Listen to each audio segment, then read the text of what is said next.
দেশে ফিরেছে শ্রীলঙ্কায় সন্ত্রাসবাদের শিকার শিশু জায়ানের মরদেহ।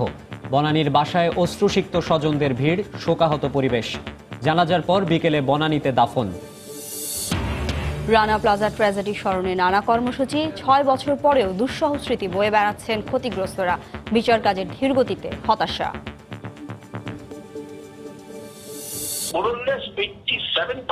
পাওয়া গেছে যে কোনো কন্টামিনেশন নাই। যে এই ষড়যন্ত্রটা তাকে দিয়ে কে করালো? এটা তো একটা নাটক, সাজানো নাটক না। পানি নিয়ে ভুক্তভোগী নগরবাসীর ওয়াসা ভবনে গতকালের প্রতিবাদ কর্মসূচিতে এমডির ক্ষুব্ধ প্রতিক্রিয়া।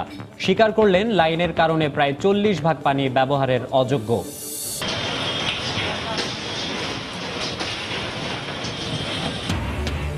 তুরাগ তীরে চলছে বিআইডব্লিউটি এর তৃতীয় দফায় অবৈধ স্থাপনা উচ্ছেদ অভিযান। ভেঙে ফেলা হয়েছে ৫তলা টঙ্গী নিউ মার্কেট। এবং রংপুরে গণধর্ষণের শিকার ক্ষুদ্র নৃগোষ্ঠীর ২ বোনের একজনের আত্মহত্যা। নিরাপত্তাহীনতায় আরেক বোন।